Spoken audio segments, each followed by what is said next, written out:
নমস্কাৰ বন্ধুসকল, স্বাগতম জনাইছোঁ আছামিজ ডিপ নলেজলৈ। বন্ধুসকল, প্ৰায়বোৰ মানুহৰে চকলেটৰ নাম শুনিলে হয়তো মুখৰ পৰা পানী পৰে। বিশেষভাৱে ছোৱালীবোৰে চকলেট বহুত পচন্দ কৰে আৰু এই চকলেট উপহাৰ দিয়াৰ বাবে এটা ভাল অপশ্যন। বন্ধুসকল, কণ কণ ল'ৰা ছোৱালীৰ পৰা ধৰি ডাঙৰ মানুহলৈকে চকলেট সকলোৰে পচন্দৰ। সেইবাবে চকলেট সমগ্ৰ বিশ্বত সকলোৰে পচন্দৰ খাদ্য পদাৰ্থ হিচাপে পৰিগণিত হৈছে। চকলেট এই শব্দটোৰ বিষয়ে বহুখিনি তথ্য আছে। কিছু তথ্যৰ মতে এই শব্দটো স্পেনিছ ভাষাৰ শব্দ। বেছি সংখ্যক তথ্যৰ পৰা গম পোৱা গৈছে চকলেট শব্দটো মায়া আৰু এজটেক সভ্যতাৰ পৰা আহিছে, যিয়ে মধ্য আমেৰিকাৰ লগত সম্বন্ধ ৰাখে। চকলেটৰ প্ৰমুখ্য সামগ্ৰী কোকো গছৰ সন্ধান 2000 বছৰ পূৰ্বতে আমেৰিকাৰ বৰষা বনত হৈছিল।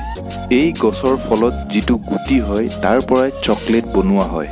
সৰ্বপ্ৰথমতে চকলেট বনোৱা মানুহ মেক্সিকো আৰু মধ্য আমেৰিকাৰ আছিল। 1528ত স্পেইনে যেতিয়া মেক্সিকো দখল কৰিছিল, তেতিয়া তাৰ ৰজাই বহুসংখ্যক কোকো গুটি লগতে চকলেট বনোৱা যন্ত্ৰক স্পেইন লৈ গৈছিল।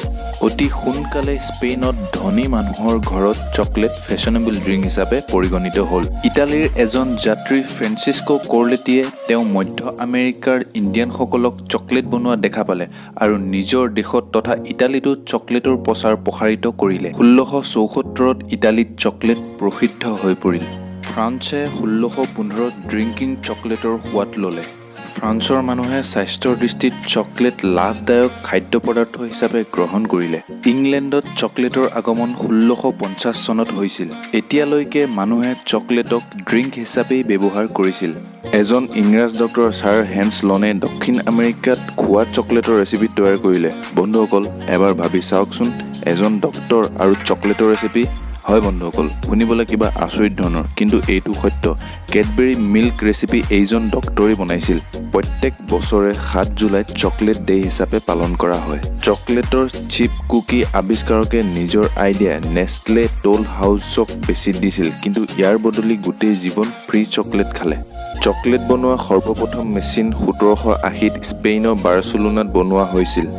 পৃথিৱীৰ 40% বাদামৰ প্ৰয়োগ চকলেট বনাবলৈ কৰা হয়। আমেৰিকাৰ সৰ্বাধিককৈ ডাঙৰ আৰু পুৰণা চকলেট বনোৱা কোম্পানী হৈছে হাৰ্সিছ। তাত প্ৰত্যেক বছৰে 4 কোটিতকৈ অধিক চকলেট বনোৱা হয়। চকলেট কোকোয়া নামৰ গছৰ গুটি সংশোধন কৰাৰ পাছত বনোৱা হয়। বৰ্তমান সময়ত 70% কোকো উৎপাদন আফ্ৰিকাত কৰা হয়।